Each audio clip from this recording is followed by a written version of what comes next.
My board game's a mess, and I want to talk about why VR isn't mainstream yet and why it is doing better than you think.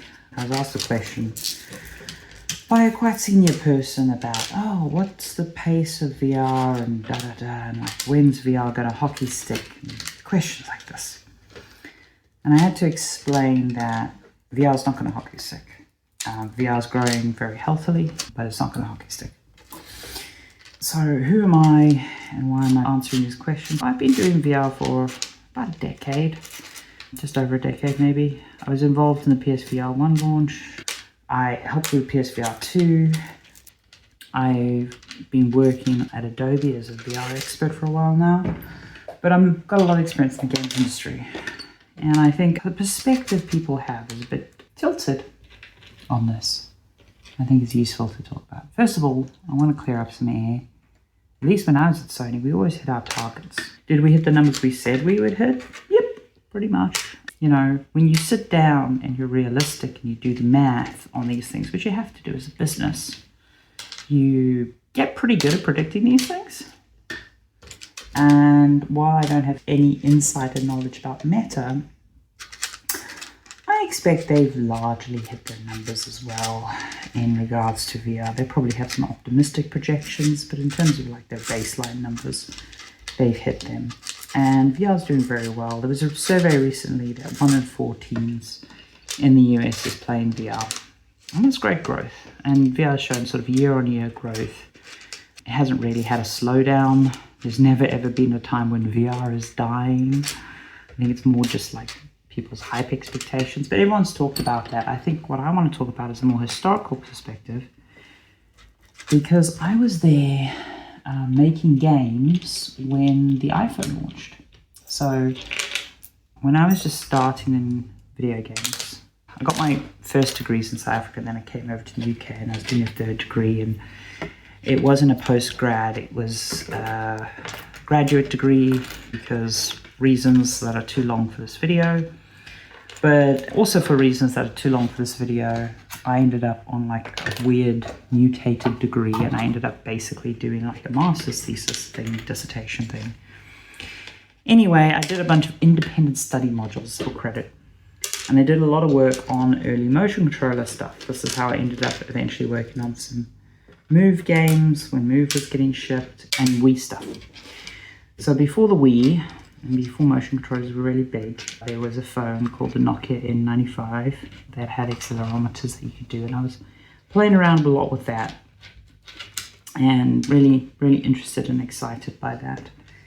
And so I got to know the whole sort of Symbian OS and the nightmare of phones, and been involved with the PC world for a long time. So anyway, people often look at the phone explosion and they compare that, and they're like, when's VR going to have its iPhone moment? This is the classic sort of BS that people ask. And first of all, if you look at mobile phone growth, while the iPhone was explosive, it wasn't as explosive as I think people remember, because there was actually a lot of lead up to the iPhone launch. You know, there was a lot of build up to it, and there was a lot of other things in play. And from a technology point of view, the difference between the iPhone and say the Palm, or even something like the Nokia, wasn't as big as people seem to think. Apple's very good at taking sort of existing technologies and making them feel new. There really wasn't anything that over the top about the Apple thing. It was very good technical work. But the other thing is the Apple rollout, while it might have been a bit manic in parts of the US and it got disproportionate media coverage, it was slower than a casual historic look back might suggest. It was a gradual uptake, and there was a lot of factors sort of in play. So like one of the ones that people forget about was at the time phones were, I mean, still are to some extent, but less so in Europe, heavily subsidized, especially in America. And a lot of people were getting like a new phone every 1 or 2 years. There was an adoption cycle pre the iPhone, you know, this existed before the iPhone. that sort of set up this subsidized hardware distribution model. And they were always looking for new things. I mean, this was the era of like the flip phones, the FM radio phones, camera phones were exploding for a sort of similar-ish reason.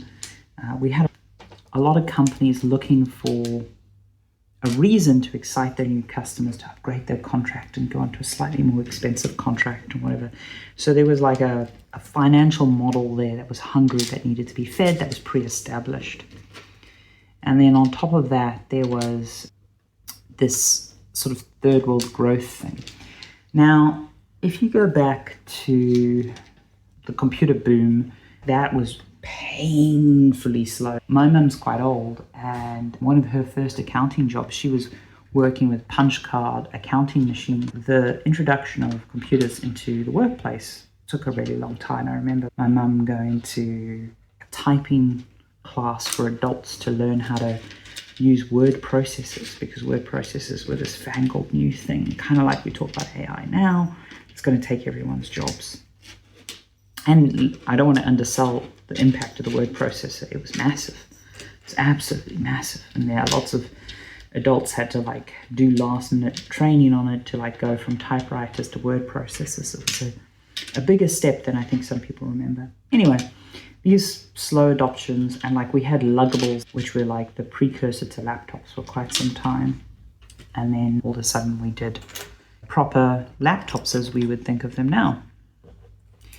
This was all sort of slow growth, but the reason I bring this up is when PCs first started entering the home, and I'm talking post-kit computers, so when you could actually buy a computer and you didn't have to do any assembly yourself, they were very much like initially in the study or the specialist thing, because there was something that if you worked for an engineering company or something, you might have a home computer, but it was really rare.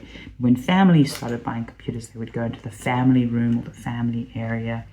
They would dominate quite a bit of space, and adoption was actually very slow. If you were a certain socioeconomic group, it might have felt fast. Very few people actually had home computers. And what happened when laptops became popular in like the early 2000s, you actually saw the home computer market be cannibalized. For a long time, a lot of people just didn't have a home computer because they're like, oh, I'll just get a laptop or whatever. And so laptop growth looked faster than it was because it was cannibalizing home computer.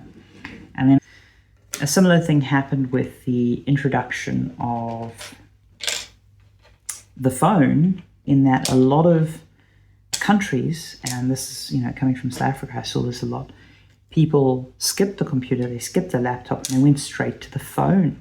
And this was now they're like way onto the internet. So the phone cannibalized laptop sales, which are already cannibalizing PC sales.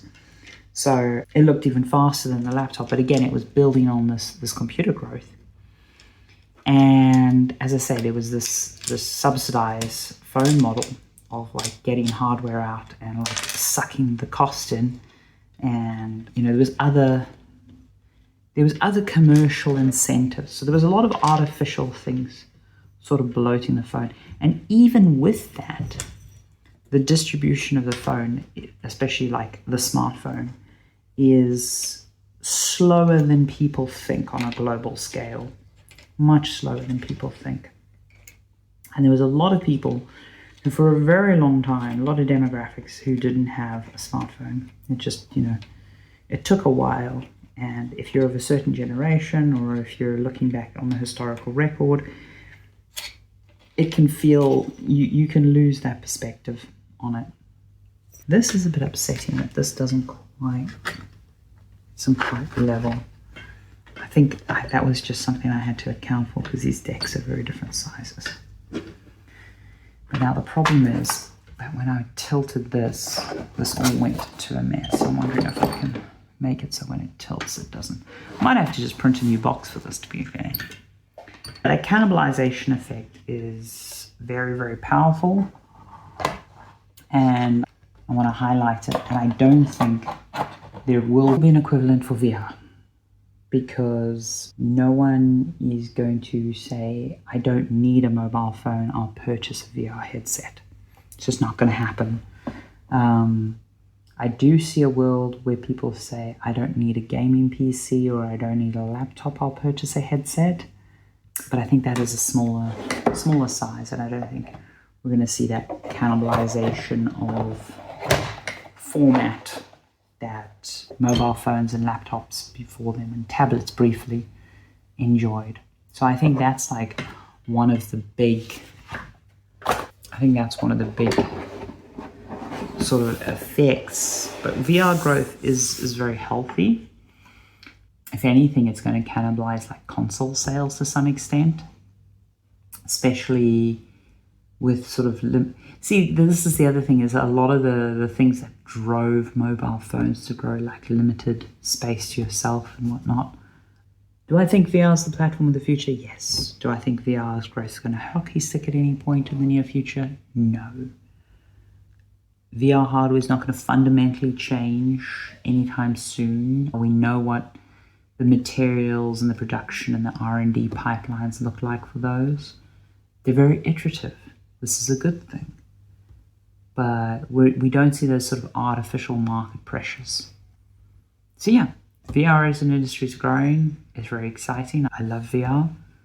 I don't think we're going to see that hockey stick, and we've got to remember why the mobile phone hockey stick, which again was fast growth, but not as fast as some people remember, was artificially inflated by a lot of factors, really. And yeah, I think that reality check is really important for people. I hope this is useful. Let me know what you think in the comments. If you've got any questions about this, I'd happily talk about it more. I'm going to put this away.